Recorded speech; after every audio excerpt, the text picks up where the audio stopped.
We all know that vegetables and so forth are good for us, and food such as sweets or junk food not so much, and that we should be exercising regularly. However, most of us don't. And the reason why is that knowledge in itself, so knowing that we ought to exercise, eat healthily, knowledge in that sense isn't necessarily power, because even though we do know that we should be doing those things, we don't. It's only applied knowledge that is truly power. So how do we get ourselves to actually do the things that get us to be as healthy as possible? This is what we're going to talk about today. We're not going to go into any specifics about what the best kind of nutrition is, because there's so much controversy out there. But what we are going to talk about is how you're going to get yourself to do the things you already know are good for you. So the first thing we're going to talk about is how to get yourself to exercise. Then we're going to talk about how we can get ourselves to eat less junk food. Then the third thing would be how we can get ourselves to eat more vegetables. And then we will also go into how we can make sure that we don't overeat. One thing we all know that we need to do if we want to be healthier is exercising. So the first one would be to use implementation intentions. And basically implementation intentions are basically just saying what we're going to do when. And there are lots and lots of studies that have shown how effective these implementation intentions are. For example, in one of these studies, the participants wanted to make sure that they exercise as regularly as possible. And they split these participants into 3 different groups. One group just was a control group. In another group, they got all this information about all the health benefits of exercise, so this was the motivation group. And then in the third group, they wanted to make sure they had the same information, so they would be just as motivated. And they also were told to fill in these implementation intentions, so in this case, when they're going to go to the gym. What was very interesting about this study was, firstly, motivation didn't actually really help at all. Both the control group and the motivation group, only 38% of those participants actually continued going to the gym after the study. Whereas in the third group, with the implementation intentions, in that group, 91% of the participants actually continued to exercise regularly. And then the second tip would be that we want to make sure that we decrease the friction between our intention and our action if we want ourselves in general to engage in good habits. So for example, when it comes to exercising, you could prepare your sports bag beforehand so that when you feel tempted to stay at home, because it's nice and warm at home and you really don't feel like going to the gym, it's easier for you to go because you've already prepared beforehand. In one podcast, James Clear explained how he finds it very interesting that most people that we call extremely disciplined are actually not necessarily any more disciplined than us when it comes to their personality. They just put themselves in environments that tempt them less. And Ed Mylett, in a podcast with James Clear, said how he thinks that it's not necessarily the case that disciplined people are more disciplined, but that people who are extremely hardworking are more disciplined. But that he thinks it's the case that these hardworking people know how undisciplined they can be, and because they know how undisciplined they can be, they put themselves in situations that tempt them less, and therefore they are more disciplined in general. And therefore they become more disciplined because they tempt themselves less. Now, another way to reduce this friction between your intention and your action of going to the gym, and this would be the third tip, would be the 2-minute rule by James Clear. So basically what the 2-minute rule says is that we should take any good habit we want to build and just concentrate on doing that for 2 minutes and start small so that we don't feel too overwhelmed. Now, of course, going to the gym for 2 minutes seems kind of stupid because it takes you longer to get to the gym than the time that you actually spend at the gym. But I think just the principle, the reason why this 2-minute rule works is very effective for exercising. And the reason I think that this principle is so powerful is because let's say you tell yourself that you would want to exercise 2 or 4 hours a day. that would lead you to feeling extremely overwhelmed and therefore procrastinating because you want to avoid this discomfort. Or it could also be the case that you actually do manage to get yourself to go to the gym even though you feel so overwhelmed, but you only manage, let's say, an hour at the gym.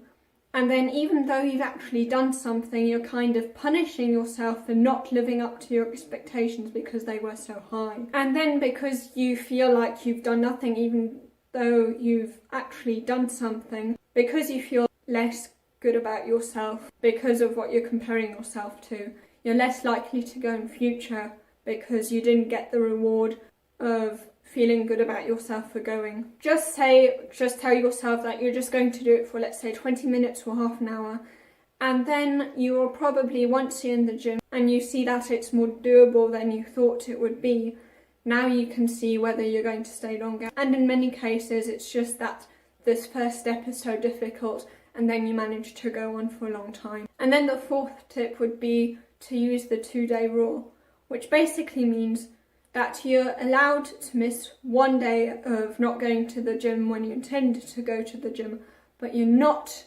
allowed to miss 2 days in a row. This is great against our all or nothing mentality, because what tends to happen when we don't go to the gym once is that we feel like a complete failure because we've got this all or nothing mentality and think that if we've just missed 1 day, that already shows that we're not capable of actually achieving our goals because we didn't go all in. Whereas the 2-day rule kind of forces you to go against that tendency of having this all or nothing mentality, and going the day after kind of breaks this all or nothing mentality, because with many people what happens is they miss 1 day, and because they've missed 1 day and they feel bad about that, they just never go again. They kind of spiral more and more into this rut. And the same goes for diets. With many people that tell themselves that for some time they're not going to have any sweets, they have one little biscuit or so and then eat the whole other package simply because they feel like they've already broken their diet anyway, so they might as well have the whole packet. And another reason why I think the 2-day rule is so effective is that you want to make sure that missing the gym or not exercising for a day doesn't necessarily have to be going to the gym. You want to make sure that that becomes an exception and that you don't get into the habit of not exercising anymore. Now, the fifth tip would be to have an accountability partner. So basically to make an appointment with, let's say, a friend of yours who also wants to go to the gym, and because you know that he's going to show up there and you better show up there too, otherwise he'll be disappointed. Of course, then you're more likely to go to the gym. Whereas if you haven't got an appointment and you could just go to the gym any day without any immediate consequence of a friend, for example, being disappointed, you could just procrastinate and just tell yourself that you'll do it another day. The funny thing is, we always think about peer pressure as in teenagers who get themselves to take drugs, drink too much and party all the time. However, peer pressure, for example, in this case, accountability partners, can actually also be used for improving your behaviour, for sticking to your goals. Now, exercising a lot is really great, but what's also extremely important is to know how we can get ourselves to actually eat as healthy as possible as well if we want to be healthy. So let's talk about how we can eat less junk food. And the first tip would be that with any bad habit, really, you want to make sure that you increase the friction between your intention and your action. So basically just making it more difficult for you to actually get to those sweets or get to that junk food. So for example, what you could do with sweets is put them somewhere where it's very high and it's difficult for you to reach it. And every time you feel that urge of eating something sweet, you would have to then get a chair to actually be able to reach where you've put your sweets. So basically using our laziness to our advantage, because if we have to go through that whole procedure, we might think, okay, I don't necessarily want the sweetie that much. Or the best way, if you can do that, and if you want to do that, would be, of course, to not buy sweeties or junk food in the first place. So that when you feel the urge to eat something unhealthy, you can't, except if, for example, you would be willing to make the effort of going shopping, especially just to buy sweeties. But I think by the time you've actually reached your car, you will think, no, I can't be bothered anyway. And then the second tip would be to use what Nia Eyal calls the 10-minute rule. And basically what this is good against is that when we say that we're never going to do something, like we're never going to have sweets again or we're never going to eat junk food again, that actually just leads us to want to eat sweets or junk food even more. No matter who tells us that we are not allowed to do something or that we can't do something, even if that is ourselves telling ourselves that we ought to delay gratification, we are very likely to want to rebel against that authority. And what the 10-minute rule basically does is that it doesn't say that you can't have that sweetie or have that junk food that you really want, but it's basically just saying that you can have it, but wait for 10 minutes. And this is really great because it usually takes 10 minutes for the urge to fade away. So this leads to us being able to resist without trying to willpower our way through and push through the pain of saying that we can't have that, because whatever we resist persists. Instead, we're just managing to not have it because by that time we don't feel like doing so anyway. Viktor Frankl once said that there's a gap between stimulus and response, and that gap is called freedom. And I think this is why this 10-minute rule works so well. It's because it gives us this gap between stimulus and response, and therefore gives us kind of more free will. And that would then lead me to the third tip, that you want to make sure that you don't tell yourself that you have to resist 100% of the time. To not have this all or nothing mentality, because this all or nothing mentality is why diets don't work. It's because we tell ourselves that we're not going to have any biscuits, and then we have that one biscuit, and because we feel like we've broken our diet anyway, so we might as well go on because we failed anyway. And of course that doesn't make any sense, but that's how we tend to think. And then we end up eating all the rest of the biscuits as well.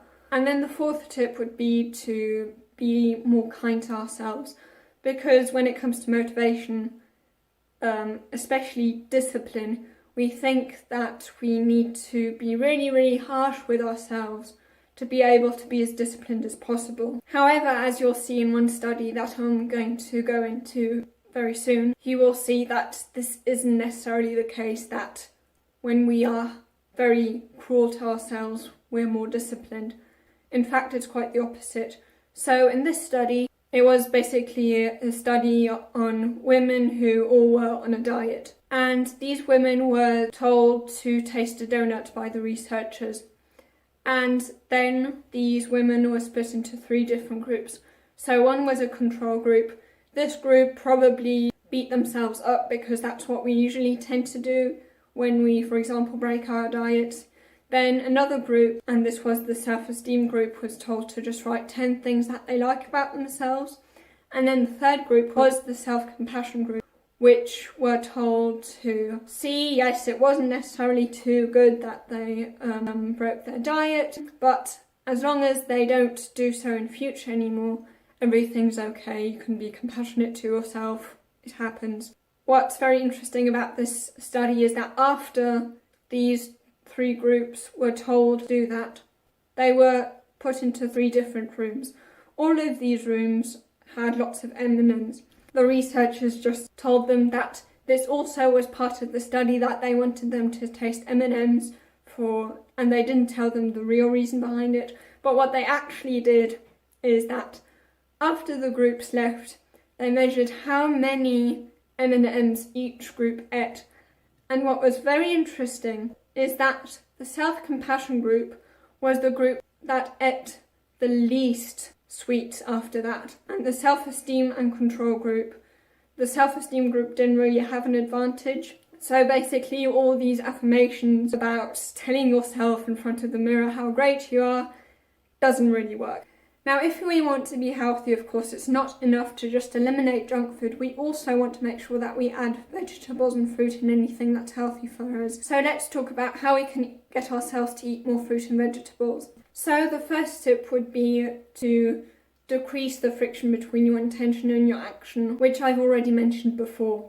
Now, the way you can do this with things that are healthy for you is basically just by putting, for example, fruit somewhere where you can see it immediately. Then you will very quickly notice that you're going to eat more fruit or more vegetables, depending on what you make easier to reach, simply because it's convenient. For example, James Clear once noticed that if beer was in the back of the fridge, he would hardly consume any beer. However, if he put beer where you could easily see it in the fridge, he would consume way more. And when he noticed that, he then of course made sure that he only put beer in the back so that he'd consume less. And he also noticed that when he put apples somewhere where he could easily see them, he would quickly eat more healthily. And then the second tip would be to change how you see yourself. Ask questions that actually support your goals. So with questions, James Clear basically means, in our context of being as healthy as possible, asking yourself in any given situation, what would a healthy person do right now? And what James Clear likes about this is that it's not context dependent. So basically, discipline structure is all good. The problem, though, is that when the situation changes, because, for example, if you've become a parent, or you've changed your job, or anything like that, or you've moved to another house, your circumstances are going to change, and when there's not that structure anymore, you're going to find it more difficult in this new context to adapt. However, questions, because they're so context independent, they work under any circumstance. And when it comes to your identity, so basically what this question would do, of asking yourself what a healthy person would do, is having this identity of you being someone who cares about their health. And as Niall explained, the reason why, for example, I'm not telling anyone to be any sort of religion and follow any lifestyle here, this is just to explain how what we think about ourselves actually influences the actions we take. So for example, vegans will find it very easy not to have dairy products or meat because they identify as people who don't eat meat or dairy products and so forth. And also vegetarians, they would also not have meat because they just don't see themselves as a person who would do that. Or Jews and Muslims wouldn't eat pork. That doesn't align with how they see themselves. And Robert Cialdini, he's a psychology professor, he often talks about how we as human beings have this tendency to want to act in alignment with who we think we are, simply because we want to have this view of ourselves that we are consistent and that we do what we think is right, and that we feel that any sort of change kind of proves that we were wrong. And of course, human beings, we all want to be right. And then the third tip would be that we shouldn't make this goal of eating more vegetables too vague. So what most people would probably do if they wanted to eat more vegetables is just tell themselves that from now on they're going to eat more vegetables. But the problem with that, this is so vague, and therefore we don't know whether we're actually living up to this new goal or not, because it's so vague, because we haven't set any clear rules. And the only reason we can actually know whether we are eating more vegetables than we currently are is obviously if we know how many vegetables we're currently eating, as stupid as it sounds. So if you want to know how you're going to eat more vegetables, or what eating more vegetables looks like, you would have to, at least for some days maybe, track how many vegetables you're eating. Now, I definitely don't recommend tracking your food in a very detailed way, or counting calories and all that kind of stuff, because I think that very quickly can lead to lots of eating disorders. So that's not what I'm saying here. But if you want to eat more vegetables, it could be helpful to vaguely know how much you're eating right now. And then also see how many more vegetables you want to eat from then on. And then the fourth one would be to use implementation intention. So basically saying, and I've already mentioned this in another context, but basically in this context of eating more vegetables, as I've already said, just eating more vegetables is very vague. So just say how much you're going to eat or which vegetable you're planning to eat when. The last thing we need to do when it comes to nutrition is to make sure that we don't overeat. So the first tip would be to eat small portions. One of the blue zones, so the blue zones basically are the countries in which they have found that people who live there actually live the longest and the healthiest. And Okinawa is one of those. And what they basically do that makes them eat less is that they have really, really small portions. And there was an interesting study where participants ate a bowl of soup. However, they didn't know that this bowl of soup was actually filled up from beneath the table. The bowl never got empty because it always was refilled. And interestingly, they actually had to stop the study because the participants didn't notice that they were eating so much because they thought they were just eating a portion. And that just goes to show how much portion sizes actually make us eat. And then the second tip would be that we want to make sure that we chew slowly because it takes some time, about 30 minutes, for the signal that tells your brain that you're satiated to actually reach your brain. And if you eat very quickly, then by that time, after 30 minutes, you will have eaten way more than you actually would have needed to. And then the third tip would be that after you've overeaten, we often think that the more harsh we are with ourselves, the more we criticize ourselves, the more motivated we will be to change. However, there are plenty of studies that show that when we are in a better mood, we actually make better food choices. And of course, when we beat ourselves up, we don't necessarily feel good. And this makes a lot of sense that we would tend to overeat when we feel bad, because if you think about any bad habit, the reason why we engage in bad habits is because we want to feel good as quickly as possible. And if we already feel good, then we don't have this need to actually engage in that bad habit as much because we already feel good. However, if we feel bad, we will be more likely to engage in that bad habit because we want a quick fix when it comes to our mood. I think one reason why when we're in a better mood we make better decisions is that the prefrontal cortex, this brain region up here, which is there for decision making, needs a lot of energy to function. And when we beat ourselves up, we don't necessarily feel very energetic, do we? We usually then feel very low energy. And then the fourth tip would be that you want to avoid emulsifiers which are contained in processed food.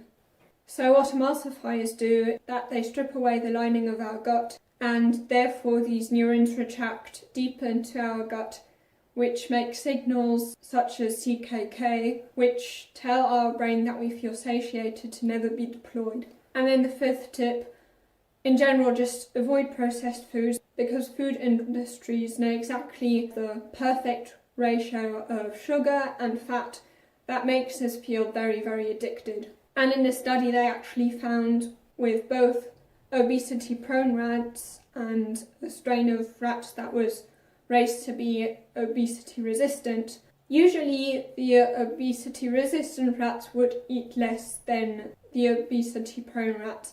However, when it came to processed foods, both the obesity-prone rat and the obesity-resistant rat would eat a really, really big amount because this was so addictive. Now, if you want to know how we can build good habits in general, and not only good habits around, for example, your health, but also, let's say, around productivity and so forth, you can watch this video here.